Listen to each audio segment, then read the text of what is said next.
I moved into the house at the beginning of summer. It was a quiet two-story place on the edge of a small town.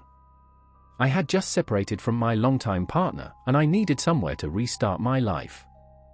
The house belonged to an older woman who had passed away, and her son was trying to sell it quickly. It was affordable, quiet, and clean. I didn't unpack everything right away. I only brought clothes, my laptop, a mattress, and some basic things for the kitchen. The house already had furniture and decorations, including framed family photographs that hung along the hallway walls. The pictures were mostly from the 60s and 70s, smiling parents, birthdays, children in school uniforms. I thought I would remove them eventually, but during the first few days, I just didn't care. The house felt normal. Not creepy. Not heavy. Just old. On my fourth day there, I was walking down the hallway when I noticed something in one of the old photographs. A woman, standing slightly behind the family. She had dark hair and a plain dress. I assumed she was a relative, maybe a nanny or aunt, but something about her expression made me stop. She wasn't smiling like the others. Her face was blank. Like she didn't want to be in the picture. I didn't think anything of it. Not yet. That night, I called a friend to keep myself company while I unpacked. We didn't talk about anything important. Just work and life. When I turned around into the hallway again, another photo caught my eye. The same woman. Same blank expression. Same distance from the others. Only this time she was closer. I stood there for several minutes, trying to understand why that bothered me. I tried to reason with myself, maybe she was always there and I just hadn't noticed. Houses get into your head like that. But I felt something in my stomach, a slow coldness. I went to bed early. But I didn't sleep well.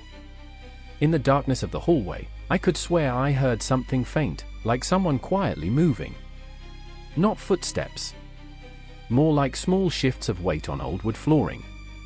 But I told myself I was imagining it. A week later, I finally started taking the pictures down one by one. I stacked them face down on the dining room table. I don't know what made me stop, but when I came to the last photo, my hands froze. The woman wasn't just standing behind the family anymore. She was looking directly at the camera. And this time, her hand was resting on a child's shoulder. The family in the picture looked happy. But the child's smile seemed forced, almost strained. And the woman's expression was still blank. No warmth. No affection. Just presence. Watching. I felt my heart beat faster. I checked the stack of photos I had taken down before. In the earlier ones, she had been farther away. Sometimes at the end of a group. Sometimes almost hidden behind someone else. But as the pictures became newer, she moved closer. Always closer. In the last two photos, she was no longer behind the family at all. She was standing among them. Like she belonged. Like she lived there. That was when something clicked in my mind. I went to the computer and searched the previous owner's name. Then the family. I expected to find something simple, maybe the woman was a grandmother who lived with them. But there were no records of her. No mention. No obituary. No wedding records. Nothing. She didn't exist. At least, not officially. That night, I slept in the living room with all the lights on. Around 2 a.m., I woke up to a soft creaking sound from the hallway. I didn't move. I just listened. Creak. Creak. Creak. Someone slowly walking. The sound was steady. Patient. Calm. I stared toward the hallway, waiting for someone to appear. But no one did. When I checked the hallway in the morning, nothing was there. But one of the photographs I had stacked face down on the table was now turned face up. And the woman in the picture was no longer looking at the camera.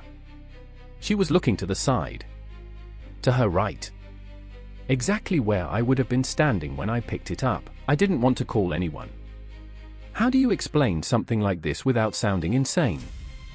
I didn't want someone to tell me I was tired or stressed or imagining things.